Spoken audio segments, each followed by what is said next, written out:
урматтуу Өзгөн районунун жашоочулары, урматтуу кесиптештер, урматтуу Өзгөн райондук администрациянын жана жергиликтүү бийликтин өкүлдөрү,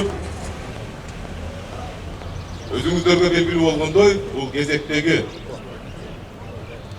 алдын алуу профилактика күнү. Бул иш-чаранын алгачкы максаты коомубузда кылмыштуулук азайсын, коомубузда үй бүлөлүк зордук, зомбулдук азайсын, жаш өспүрүмдөрдүн арасында кылмыштуулук азайсын. Адеп, ыйман жана мекенди сүйүү деген иш-чара. Ошол эле учурда кийинки муун, келечек жаштарда деген идеология менен жүргүзүп аткан иш-чара. Жаштарды ички иштер министрлик жана милиция кызматкерлери мекенди сүйүүгө, адепке, ыйманга, мекенди сүйүү ыймандан дейт, бири-бирин сыйлоого, мекенди өстүрүп өнүгүүгө ар кандай салымын кошууга чакырып кетмекчимин. Урматтуу бүгүнкү иш-чаранын, бүгүнкү жыйындын катышуучулары, ушул учурдан пайдаланып Кыргыз Республикасынын өкмөтүнүн ыйгарым өкүлү Узарбек Казиевичтин атынан, өкүлчүлүк аппаратынын атынан, жеке өзүмдүн атымдан мына алдыбызда бүгүн чоң майрам, куралдуу күчтөрдүн кесиптик майрамы менен куттуктап, 27 жылдык майрамы менен куттуктап коюп уруксат этиңиздер, ишиңиздер ийгиликтүү болсун. Өзүңүздөргө белгилүү болгондой, кышка мезгилдин ичинде эгемендүү өлкө болгондон бери Кыргыз мамлекети, Ош областы канча иш-чараны, канча терс көрүнүштөрдү башыбыздан өткөрүп, ошонун кесепеттерин жоюу боюнча мына бүгүнкү күнгө чейин иш-чараларды жүргүзүп атабыз. Ошон үчүн мен айтарым, мына бүгүнкү сиздердин мына акыркы мезгилде мамлекет тарабынан, Ош областынын администрациясынан буйруктун негизинде ушу мыйзамдар бузуулардын алдын алуу боюнча жүргүзүп аткан ишибиз өзүнүн жемишин берип, ошо терс көрүнүштөргө жол бербейт деген ойдомун. Ушу профилактикалык иштерди жасашыбыз керек. Ошондой эле бул иш-чарага бул жерде биз ички иштер башкармалыгынан башка структураларда, күч структуралар тартылып, госэкотек инспекциядан баштап, энергетика тармагынан баштап, баардык саламат сактоо тармагынан да ушу иш-чарага аралашып, ошол мыйзамдарды иретке келтирүү боюнча иш-аракет жүргүзүп атабыз. Мына сиздердин бүгүн ыкчам иш-аракетиңиздердин негизинде мен терең ишенемин. Мына көптөн бери издөөдө жүргөн кылмышкерлер болобу, биз билбей жаткан ар бир үй менен сүйлөшкөндө, жаран менен сүйлөшкөндө ошол жер кандай боло турган кылмыштардын бет ачыларына терең ишенемин. Себеби мына акыркы 18 жылдан баштап ушул иш-чаранын иш жүзүн ашыргандан кийин көп кылмыштардын бети ачылып, көп качып жүргөн кылмышкерлер колго түшкөнүн да билесиздер. Ошон үчүн мен айтарым, ишиңиздер ийгиликтүү болсун, ден соолукта болуңуздар. Бүгүнкү ишиңиздер өз жемишин берип, бул ишти ар айдын 3-чү декадасында өткөрүп, ушул мыйзамга айлантырышыбыз керек. Мыйзам чыкса дагы мен баса белгилеп кетким келет. Мына бүгүн Өзгөн районунда өткөрүп атабыз. Ушундай иш-чаралар башка райондордо болуп атат, бирок эффективдүүлүгүн дагы жогорулатышыбыз керек деген ойдомун. Бар болуңуздар, аман болуңуздар, ар дайым жергебизде тынчтык болсун, ар дайым ушундай жакшынакай иш-чараларды өткөрүп, алдын алып жүрө берелик. Чоң рахмат. Өзүңүздөргө белгилүү болгондой, ушу 2018 жылдын октябрь айынан баштап ушу бирдиктүү алдын алуу иш-чарасын өткөзүп келүүдөбүз. Мына бүгүнкү күнү районубузда 8-чи жолу өткөзүлүп атат. Бардык айыл өкмөттөрдө, шаарларда өтүп, мына бүгүнкү күнү өчүрүп ушу Карабул айыл өкмөтүнө келди.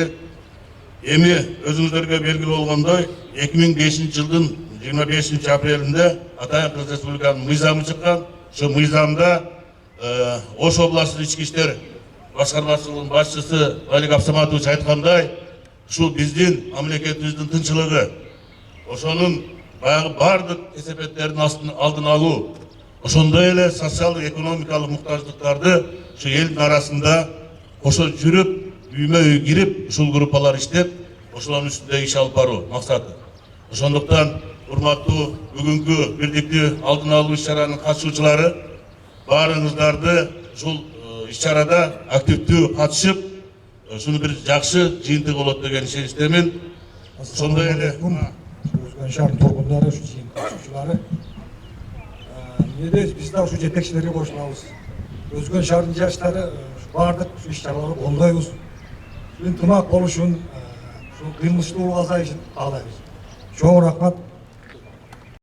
Түздөн! Түз тур! Өзгөн районунун аймагында коомдук коопсуздукту сактоону, кылмыштуулук менен күрөшүүнү, жол кыймылынын коопсуздугун камсыздоону, атуулар менен сылык мамиледе болууну, Кыргыз Республикасынын мыйзамдарын, ички иштер органдарынын буйруктарын, талаптарын так аткарууну буйрук кыламын. Салтанаттуу жүрүшкө!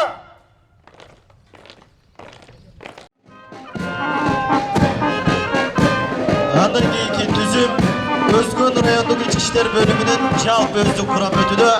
Түзүмдү райондук ички иштер бөлүмүнүн начальниги Болтаев Талайбек Акбарович жетектөөдө.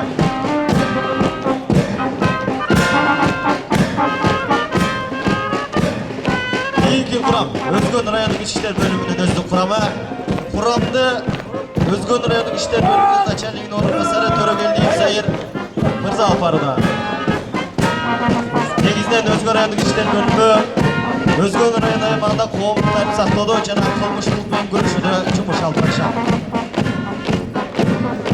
Кийинки түзүм Кыргыз Республикасынын ички иштер министрлигинин Атайын Бата полкунун Атайын операциялар отрядынын Ош облусу боюнча өтүүдө.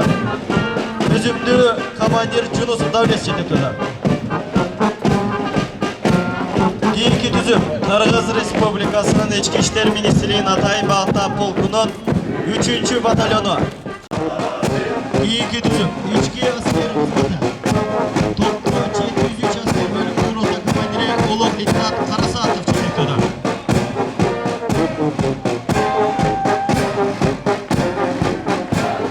Кийинки түзүм Ош облустук ички иштер башкармалыгынын милиция кайгылуу күзөт кызматынын 3-чү батальонунун 2-чи ротасы өтүүдө. Ротада батальондун командиринин орун басары милициянын майору Жамакулов жетектөөдө. Кийинки рота Ош облусунун милиция кайгылуу күзөт кызматынын 3-чү батальонунун 5-чи ротасы өтүүдө. Рота командири Талалдиев жетектөөдө.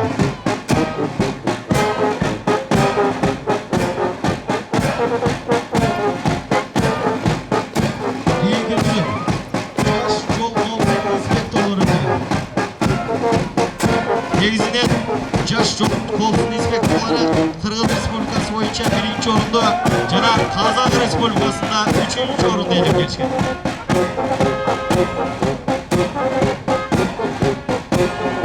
Андан кийин ыктыярдуу элдик кошун өтүүдө. Негизинен бул элдик кошун Кыргыз милициясына жер-жерлерде коомдук тартипте кылмыштуулук менен күрөшүүдө жардам беришет.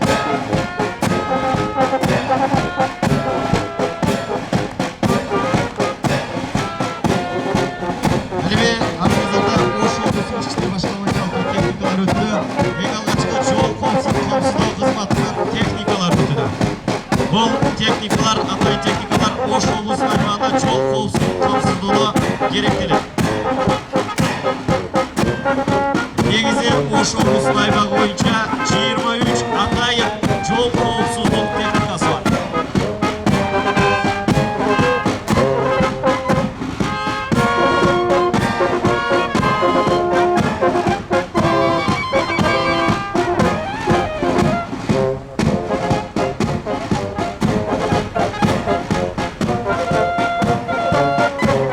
Кийинки техника брондолгон көчүргөн чалбандоо техникасы. Бул 703 аскер бөлүмүнүн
Alevi ayağında 703 asker bölümünün orkestri ötüdü.